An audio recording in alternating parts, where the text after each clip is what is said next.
Kerala style special mutton recipe చూపించబోతున్నానండి.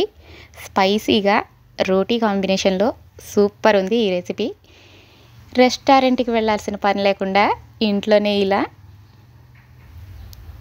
Restaurant స్టైల్లో spicy mutton curry చూపించబోతున్నాను. ఇంకెందుకు ఆలస్యం, ప్రాసెస్లోకి వెళ్ళిపోదాం. మటన్ తీసుకొని ఉప్పు పసుపు వేసానండి. దీనిలోనే 1 స్పూన్ కారం, 1 స్పూన్ పెప్పర్ పొడి, 1 స్పూన్ ధనియాల పొడి, 1 స్పూన్ మటన్ మసాలా వేస్తున్నాను. గరం మసాలా అయినా యూజ్ చేయొచ్చు, మీ ఇష్టం. ఈ మసాలాలన్నీ ముక్కలకి కలిపేలాగా కలిపి పెట్టుకుందాం.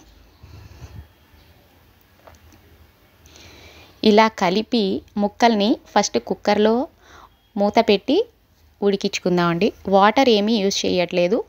హై ఫ్లేమ్ మీద 1 విజిల్, లో ఫ్లేమ్ మీద 2 విజిల్స్ రానిద్దాం. ఉల్లిపాయలండి, చిన్న ఉల్లిపాయలు తీసుకొని కట్ చేసుకున్నాను. ఒక హాఫ్ ఉల్లిపాయ ఏమో ఇలాగా పెద్దగా కట్ చేసుకున్నాను. చిన్న ఉల్లిపాయలతో చేయడం వల్ల ఈ కర్రీకి మంచి టేస్ట్ వస్తుంది. ఇప్పుడు చాప్ చేసుకున్న చిన్నులపాయ ముక్కలు, చాప్ చేసుకున్న అల్లం ముక్కలు. అల్లం వెల్లుల్లి పేస్ట్ వేయట్లేదండి, ఇవి చాప్ చేసి వేస్తున్నాను, ఇది గమనించాలి. 2 పచ్చిమిర్చి చీలికలు వేసి ఇవి కలిపి ఆయిల్లో వేగనిద్దాం.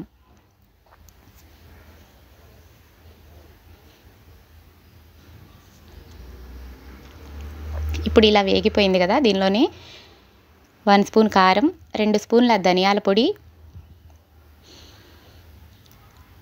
2 స్పూన్ల పెప్పర్ పొడి. ఈ పెప్పర్ పొడి కూడా కొంచెం వైట్ పెప్పర్ కలిసిందండి. మీకు కావాలంటే, ఇంకా స్పైసీగా కావాలంటే మీరు అచ్చంగా బ్లాక్ పెప్పర్ పొడి యూజ్ చేసుకోండి. 1 స్పూను మటన్ మసాలా వేసానండి. ఇక్కడ కూడా మీకు గరం మసాలా కావాలన్నా వేసుకోవచ్చు మటన్ మసాలా బదులుగా. ఇవి కలిపి మసాలాలో వేగనిద్దాం. ఇప్పుడు దీనిలోనే కట్ చేసుకున్న టమాటా ముక్కలు, ఒక పెద్ద టమాటా అయితే ఒకటి సరిపోతుంది, చిన్నవైతే 2 కట్ చేసుకోండి. చాప్ చేసుకున్న కొత్తిమీర కూడా కలిపి ఈ మసాలాలో వేగనిద్దాం. ప్రాసెస్ చూడండి, డిఫరెంట్గా ఉంది కదా. ఈ స్టైల్లో చేస్తే చాలా బాగుందండి మటన్. ఒకసారి ట్రై చేయండి. ఇందులో ఒక హాఫ్, కొంచెం ఒక చిన్న గ్లాస్ అంతా వాటరే యూజ్ చేశాను. కలిపి కొంచెం టమాటా సాఫ్ట్ అయ్యే వరకు మగ్గనిద్దాం.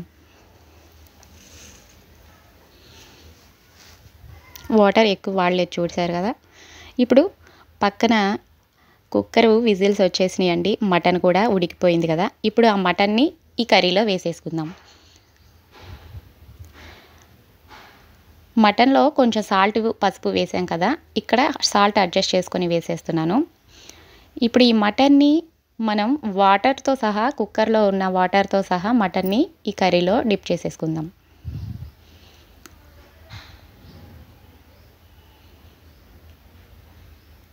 ఇక ఈ వాటర్ అయితే సరిపోతుందండి, వాటర్ వేయాల్సిన అవసరం లేదు. కర్రీ ఇప్పుడు ఆల్రెడీ కుక్కర్లో 80% ఉడికిపోయింది. ఒక 10% ఇక్కడ ఉడికించుకుందాం.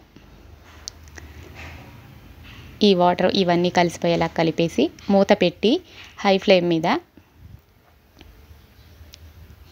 కొంచెం బాగా తెరలేలా ఉడికించుకుందాం. అంతే, ఉడికిపోయిందండి. ఒక 3 మినిట్స్ ఆగి మూత ఓపెన్ చేస్తున్నాను. యమ్మీ మటన్ కర్రీ రెడీ. నేనైతే రోటీ చేసేసానండి మటన్ కోసం. చాలా బాగుంది. రోటీలో పక్కన ఆనియన్ నంచుకొని స్పైసీగా మటన్ వేసుకొని తింటుంటే సూపర్ కాంబినేషన్, చాలా బాగుంది. ఒకసారి ఇలా ట్రై చేయండి. Please like.